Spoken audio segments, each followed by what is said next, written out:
Yang fenomena santri tutup kuping itu Masya Allah. viral banget Ustaz. Oh, gitu ya? Di pondok ini apakah ada hukuman keras bagi para pelaku bully Ustaz, atau gimana Ustaz? 10, 9, 8, 7, 6, 5, 4, 3, 2. Oke teman-teman, sekarang Bang Kevin udah sama Ustadz Ali Patada. Alhamdulillah, beliau adalah pimpinan Ma'had Abdullah bin Mas'ud Ustadz ya. Nah, Apa kabar Ustadz? Alhamdulillah. Alhamdulillah baik, Masya Allah ya.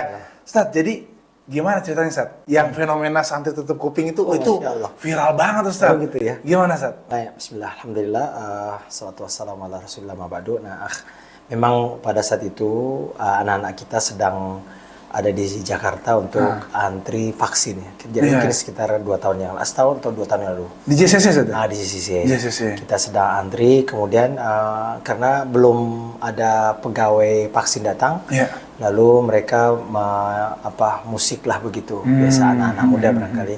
Tapi suaranya keras sekali. Suaranya keras sekali. Sehingga anak-anak kita ini mungkin karena mereka adalah penghafal Al-Quran, dan memang kita selalu sampaikan kepada mereka bahwasanya Al-Quran ini adalah sesuatu yang mulia, tidak akan bisa bersatu dengan sesuatu yang bertentangan dengan Al-Quran. Betul. Ya, suara musik, alat musik ini akan mempengaruhi hati mereka untuk menghafal Al-Quran. Ya Allah. Maka spontan mereka menutup kupingnya. 1-2 yang melakukannya, yang mengawalinya. Yang lain ikut, iya benar-benar inspirasi. Tapi itu juga tidak artinya agak lama setelah musik itu mereka mungkin merasa dia pikir kok cuma sebentar, tapi kenapa lama? Akhirnya mereka seperti itu. Dan jadi ini mereka sedang menjaga hatinya agar mereka tidak masuk ke dalam hatinya suara-suara yang bisa mempengaruhi Al-Quran ini. Iya, sebenarnya hak mereka juga Ustaz untuk kayak gitu ya. Mereka menjaga hafalannya. Betul. Karena Allah Azza wa Jalla sebutkan inna fi dzalika ladzikra liman kana lahu qalbun. Sungguhnya Al-Quran itu adalah peringatan bagi yang memiliki hati. Nazala birruhul amin ala qalbika, kata Allah, Al-Quran diturun untuk hatimu. Berarti Al-Quran ini memang wadahnya di hati. Karena itu kebersihan hati sangat penting dalam anak-anak kita ini untuk menghafal Quran. Siapapun yang ingin menghafal Quran harus membersihkan hatinya. Itu karena Al-Quran suatu yang mulia, maka dia harus tersimpan di tempat yang mulia, itu di hati yang bersih. Betul. Masya Allah. Ustaz, kemudian tadi karena udah lihat-lihat, Masya Allah, Alhamdulillah Ustaz, ini ma'hadnya memang ma'had khusus tahfiz Ustaz ya. Nah, khusus tahfiz. Dan Alhamdulillah yang anak takjub, kamarnya bersih. Masya Allah. Kamar mandinya bersih. Barakallahu fiik. Ini sebenarnya kan yang para orang tua mau nih, bahwa anak saya dititipin di tempat yang bersih lah, yang ini. Emang di sini termasuk kebersihan juga jadi prioritas Ustaz ya? Ya, gini kita kan kaedahnya bahwasanya Al-Quran bukan hanya dihafal tapi juga diamalkan. Innama nuzzilal Quran liyu'mala bih. Kata para salaf, Al-Quran untuk diamalkan, bukan untuk sekedar dibaca. Membaca, menghafal adalah wasilah, sarana. Tapi tujuan akhirnya adalah mengamalkannya. Maka kita tidak jauh-jauh bagaimana Al-Quran itu diamalkan dalam bentuk kebersihan, kerapian, kedisiplinan terutama sebetulnya. Iya, kedisiplinan. Anak-anak ini harus disiplin ibadah, disiplin dalam jadwal, disiplin dalam kebersihan, disiplin dalam segala hal. Maka kita berusaha demikian juga bahwasanya Al-Quran ma'had tahfiz harus menjadi contoh terdepan dalam hal kedisiplinan dan kebersihan. Betul. Masya Allah teman-teman. Ini inspirasi banget ya buat kita ya. Jadi buat kita yang nggak masuk pondok juga Ustaz, mungkin tapi mau menghafal Quran, paling nggak kebersihan badan, kamar juga mesti dijaga. Terutama juga kita mensyaratkan kalau masuk halaqah, mereka harus mandi, mereka bersih. Kalau nggak mandi, syarat masuk mereka harus bersih, wangi, bahkan pakai untuk laki-laki semua, mereka tatayyub ya, pakai wangi-wangian. Nah itu syarat untuk masuk halaqah. Ustaz, cuman gini Ustaz, masalah yang lagi dihadapi sekarang oleh para calon orang tua santri ini Ustaz, adalah dengan adanya isu bahwa di pesantren itu banyak dengan bully Ustaz. Dengan kekerasan. Nah, itu kira-kira di pondok ini apakah ada hukuman keras bagi para pelaku bully Ustaz, atau gimana Ustaz? Nah, barakallahu fiik. Nah, saya kira masalah bully ini bukan masalah pesantren, masalah di luar pesantren kan luar biasa. Betul. Ya, bully di mana-mana, tapi di pesantren menjadi heboh karena memang ini kan pesantren. Betul. Harus diingat bahwasanya yang datang ke pesantren ini kan anak-anak yang mungkin di luar sana punya tabiat, punya adat, punya lingkungan, dia bawa ke sini. Nah, berkumpulnya mereka itu akan bawa adat masing-masing. Makanya kita dengan aturan yang ketat, penegakannya ketat, kemudian juga pengawasan. Biasanya, alhamdulillah di pesantren kami ini tidak lebih dari 100 orang. Kita selalu memang nggak boleh banyak-banyak. Sekarang santri kami ada 78. Kita ada musyrif ada 4. Ya, kemudian saya tinggal di pesantren. Oh, iya. Kemudian ada pegawai kurang lebih ada 10 yang ikut memantau. Jadi intinya adalah pengawasan sebetulnya. Pengawasan. Kemudian juga kita ada CCTV di di setiap kamar ada CCTV, bisa melihat dan bisa mendengar. Bukan hanya membuli tapi juga LGBT.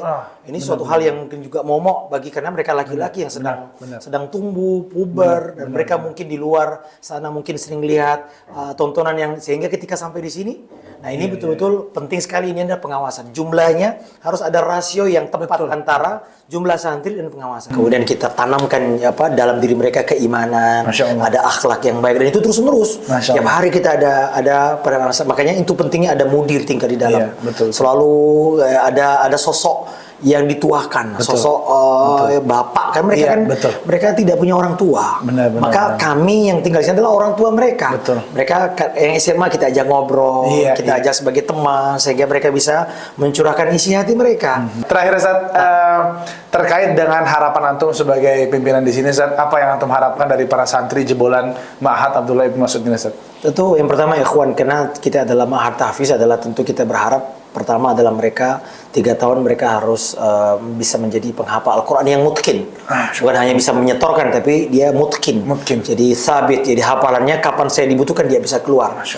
Kemudian tentu penghafal Al-Quran yang berakidah Ahlus Sunnah, bukan yang berakidah Khawarij atau berakidah menyimpang. Betul. Kemudian juga tentu ini yang paling penting adalah mereka berakhlak, mereka mengamalkan Al-Quran di luar kehidupannya. Kemudian juga kita memberikan mereka juga pelatihan-pelatihan life skill, seperti ada studio, kemudian juga ada pelatihan-pelatihan yang lain, sehingga mereka nanti kan target mereka ini bisa menjadi hafiz yang mungkin melanjutkan, ada yang melanjutkan lagi, ada yang mungkin membuka rumah tahfiz. Jadi macam-macam ya, memang di sini kita ada akademiknya, kalau mau melanjutkan di universitas juga boleh. Tapi sebagian anak, kalau kalian lihat, ada yang mereka menjadi imam di masjid, kemudian buka rumah tahfiz. Masya Allah ya. Dan Ustaz, terakhir Ustaz, mungkin boleh kasih pesan ke para calon orang tua santri, Ustaz, supaya tidak ragu memasukkan anaknya ke pesantren. Sekarang lagi banyak keraguan-keraguan kayak gini, Ustaz. Masya Allah.